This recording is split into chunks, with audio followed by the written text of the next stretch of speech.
আগের দিনে মেয়ের জামাই যখন বাসায় আসতো শ্বশুর মহা আনন্দে বাজারে গিয়ে একটা বড় ইলিশ মাছ কিনে নিয়ে আসতো।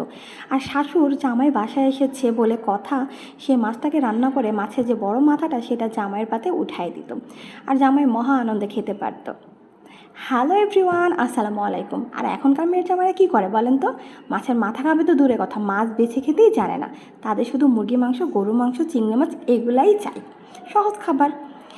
এর জন্য আজকে আমি যে রেসিপিটা রান্না করব সেটা প্রত্যেকটা মেয়ের মার জন্য রান্না করতেছি।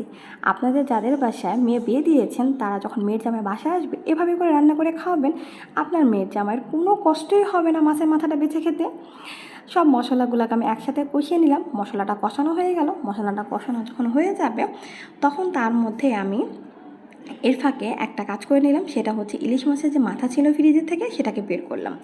আর এই রান্নাটা আজকে আমি আবিষ্কার করলাম, সেটা হচ্ছে আপনাদের ভাইয়া মাছ খেতে চায় না, মাথাও খেতে চায় না, তখন কি করব বলেন তো? এই মাছের মাথা কি ফেলে দেওয়া যায়? তো যদি ফেলে দিতে না হয়, তাই সুন্দর করে আজকে আইডিয়া করে একটু রান্না করলাম। যদি রান্নাটা ভালো লাগে থাকে অবশ্যই একটি লাইক কমেন্ট করে যাবেন। তারপরে কি করব, এই যে মাছের মাথাটাকে দিয়ে একটু কষিয়ে নিব। আর এটাকে সামান্য একটু পানি দিয়েছি, মানে হাফ কাপ পানি দিবেন। তারপর ঢাকনা দিয়ে ঢেকে রাখবো। ঢাকনা দিয়ে ঢেকে রাখলে এই মাথাটা খুব ভালো করে কষে যাবে, কাঁচা কাঁচা গন্ধটা দূর হয়ে যাবে। তারপর দেখতেই পাচ্ছেন কি সুন্দর করে কষে গেছে। আর এই মাথাটা আজকে কী দিয়ে রান্না করবো বলেন তো? আর অবশ্যই জানাবেন এই সবজিটাকে আপনারা কে কী নামে ডাকেন। আমরা কচুর মুখিও বলি, কচুর ছুরিও বলি। এটাকে আমি আলুর মতো করে সিদ্ধ করে ছিলে নিয়েছিলাম।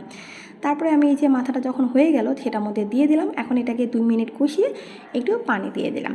পানিটা দেওয়া হয়ে গেলে আমি হাই হিটে চুলার জালটা বাড়িয়ে দিয়ে আমি ঢাকনা দিয়ে ঢেকে রাখবো। আর শুধু কি মাছের মাথা দিয়ে খাওয়ালে হবে? আর কিছু দরকার নেই। তাই চিংড়ি মাছটাকে খুব ভালো করে ভেজে নিয়ে ভেন্ডি ভাজি করে ফেললাম। ভেন্ডি বা ঢ্যাঁড়স যে নামেই ডাকেন না কেন, সবজি কিন্তু একটাই। এরপরে একটু হালকা লবণ, হালকা মরিচের গুঁড়ো আর পেঁয়াজ সব কিছু দিয়ে একটু ভেজে নিয়ে ঢাকনা দিয়ে ঢেকে রাখবো। আর ভেন্ডি ভাজি হইতে খুব সময় লাগে না। তারপরে এদিকে আমি দেখতে পেলাম আমার যে তরকারিটা ছিল সেটা খুব সুন্দর বলক চলে আসছে।